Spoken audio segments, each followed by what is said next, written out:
Imagina que retrocedemos 1000 años. No hay electricidad, no hay relojes, solo el sonido del viento sobre los fiordos. Y una familia reunida junto al fuego, en una casa de madera ahumada, mientras afuera todo se congela. Cuando pensamos en vikingos, solemos imaginar guerreros altos, con espadas relucientes y drakars cruzando mares. Pero, ¿alguna vez te has preguntado cómo empezaba la vida para un vikingo? ¿Qué pasaba antes de las hachas, los saqueos y las sagas?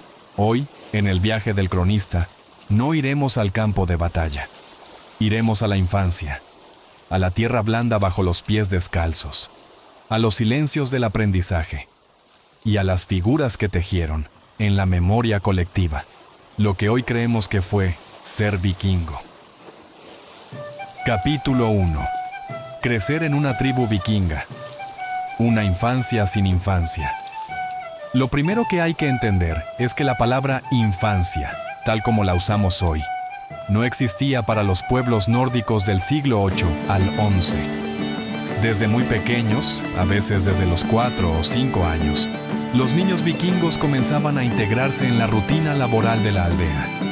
Los más pequeños ayudaban en lo que podían: alimentar animales, recolectar leña, llevar mensajes. Las niñas eran instruidas en tareas del hogar, hilar, cocinar, curtir pieles, fermentar leche, mientras los niños aprendían oficios manuales, pesca o reparación de herramientas.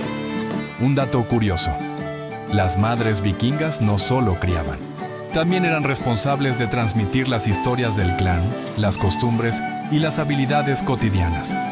Muchas niñas sabían hilar y tejer antes de cumplir 10 años. La ropa no era cómoda: lana sin tratar, atada con cuerdas, a menudo mojada o con restos de humo. Las casas eran oscuras, con una única fuente de calor, el hogar central, que llenaba el aire de humo constante. En invierno toda la familia dormía junta en una misma sala, buscando conservar el calor. No había juegos infantiles como los entendemos hoy, pero sí imitaciones rituales de tareas adultas. Los niños jugaban con pequeñas espadas de madera, pero no como diversión, sino como parte del aprendizaje para ser guerrero o defensor del clan. No existía una escuela formal, pero sí una educación muy estricta, aprendizaje por observación. Si no sabías lo que tenías que hacer, es porque no habías estado prestando atención, y eso era una falta grave. Capítulo 2. Ragnar Lodbrok. Entre la historia y la necesidad de un mito. Aquí entra en escena un personaje fascinante, Ragnar Lodbrok. Tal vez has oído su nombre, tal vez lo has visto en series, pero la verdad es que no hay pruebas claras de que haya existido como un solo individuo. Lo que sí hay son referencias dispersas. Crónicas europeas mencionan a jefes vikingos que atacaron París o Northumbria, y las sagas escandinavas, escritas siglos después, le atribuyen una biografía épica. Nacido de un rey, casado con la Gerta, una mujer guerrera, padre de 5 grandes jefes vikingos, asesinado por un rey sajón, arrojado a un pozo de serpientes. Pero, ¿y si Ragnar Lodbrok no fuera una persona, sino un símbolo? Un personaje construido con pedazos de varios líderes reales. Alguien que encarnara la valentía, el dolor, la pérdida y la venganza, todo al mismo tiempo. Dato poco conocido: la venganza de sus supuestos hijos. El famoso gran ejército pagano que invadió Inglaterra. Sí ocurrió, aunque no está claro si fue motivada por una muerte real o por un relato simbólico. Lo interesante aquí no es si Ragnar existió o no, sino por qué necesitaban contar su historia.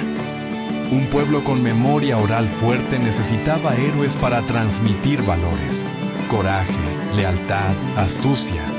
Y Ragnar, mito o realidad, sirvió perfectamente para eso. Capítulo 3. Barcos funerarios y objetos que aún hablan. Ahora pasamos a la evidencia más tangible, los hallazgos arqueológicos. Y entre ellos, pocos tan impactantes como el barco de Oseberg. Enterrado hacia el año 834, este barco fue encontrado con 2 mujeres, más de una docena de trineos, herramientas, textiles finos y animales sacrificados. ¿Eran reinas? ¿Sacerdotisas? Aún se debate. Dato interesante: el cuerpo más joven tenía entre 50 y 60 años y una enfermedad degenerativa. El otro, mayor. Ambas mujeres fueron enterradas con objetos que indicaban poder y conocimiento ritual. Los barcos funerarios eran símbolos de viaje al más allá, una práctica costosa que no se hacía por romanticismo, sino por profundo simbolismo religioso. Además, se han encontrado objetos como peines de hueso. Sí, se peinaban a diario. Amuletos de martillo de Thor. Runas talladas con fórmulas mágicas o de protección. Figuras de animales híbridos, probablemente usadas en rituales. Los objetos cotidianos también hablan.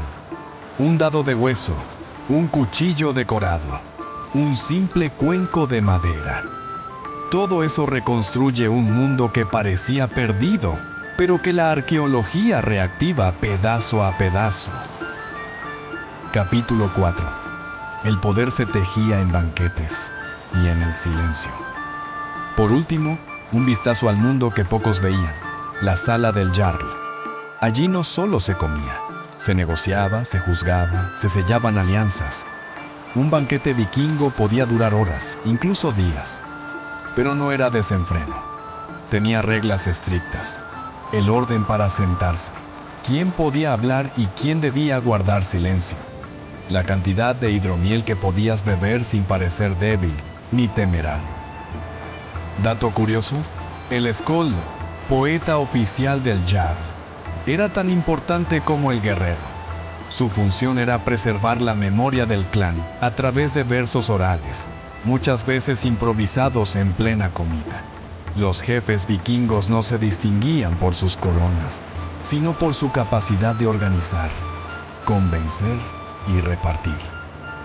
Un jarl que no sabía mantener el orden pronto era reemplazado o traicionado, y a veces sus enemigos eran de su propia familia. La vida del poder en el mundo vikingo era un equilibrio entre hospitalidad, violencia contenida y memoria compartida. Todo lo que no se decía en voz alta también tenía peso.